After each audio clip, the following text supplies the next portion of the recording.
નમસ્કાર દર્શક મિત્રો, હું જપન શાહ, કાનમ એક્સપ્રેસ ન્યૂઝમાં આપનું સ્વાગત છે। જોઈએ આજના મુખ્ય અને મહત્વના સમાચાર। ભાવનગરના ગેરકાયદેસર મદ્રેસા કેસમાં ભરૂચ કનેક્શનની તપાસ તેજ। એસઓજી મૌલાનાને સાથે રાખી ભરૂચ જિલ્લાના જંબુસર ખાતે પહોંચી। ભાવનગર નજીક આવેલા સિદ્ધસરના 25 વારિયા વિસ્તારમાં ગેરકાયદેસર રીતે ચાલતા મદ્રેસા મામલે તપાસ વધુ સઘન બનાવવામાં આવી છે।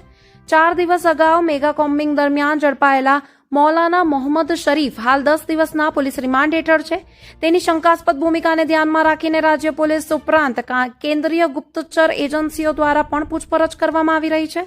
પોલીસ તપાસમાં સામે આવ્યું હતું કે સિદ્ધસર સ્થિત ગુજરાત હાઉસિંગ બોર્ડના મકાન નંબર 110, 111 અને 112માં હેતુફેર કરીને ગેરકાયદેસર રીતે મદ્રેસા ચલાવવામાં આવતું હતું। દરોડા દરમિયાન મૌલાના મોહમ્મદ શરીફ અબ્બાસભાઈ મેરડિયાના કબજામાંથી ઉર્દુ અને અરેબિક ભાષામાં લખાયેલા આશરે 15 પુસ્તકો તેમજ તેના દ્વારા લખાયેલા 60 પાનાની ડાયરી સહિતનું સાહિત્ય જપ્ત કરવામાં આવ્યું હતું। આ સમગ્ર સામગ્રીની તપાસ સંબંધિત એજન્સીઓ દ્વારા કરવામાં આવી રહી છે। પ્રાથમિક તપાસ દરમિયાન મૌલાનાનું ભરૂચ સાથે કનેક્શન સામે આવતા ભાવનગર એસઓજીની વિશેષ ટીમ તેને સાથે રાખીને ભરૂચ જિલ્લાના જંબુસર ખાતે આવેલા જંબુસર દારુલ કુરાન મદ્રાસા પહોંચી હતી।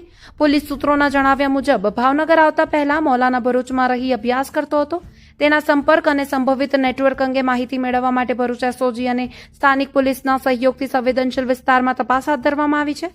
આ કેસમાં મૌલાનાને ભાવનગર લાવવા અને તેને નાણાકીય સહાય પૂરી પાડવાના આરોપસર યુસુફ આરફીનભાઈ મારજાણી અને અનસ મોહમ્મદ સિદ્દકી લખાણીની અગાઉ ધરપકડ કરવામાં આવી હતી। બંને આરોપીઓને કોર્ટમાં રજૂ કર્યા બાદ જિલ્લા જેલમાં મોકલી દેવામાં આવ્યા હતા। દરમિયાન પોલીસ દ્વારા સિદ્ધસર વિસ્તારના સ્થાનિક રહેવાસીઓ, મદ્રેસામાં અભ્યાસ કરતા વિદ્યાર્થીઓ તેમજ તેમના વાલીઓના નિવેદનો નોંધવાની કાર્યવાહી પણ ચાલુ રાખવામાં આવી છે। સમગ્ર મામલાની તપાસ વિવિધ દિશામાં આગળ વધી રહી હોવાનું પોલીસ સૂત્રોએ જણાવ્યું છે। રિપોર્ટર જપન શાહ, જંબુસર।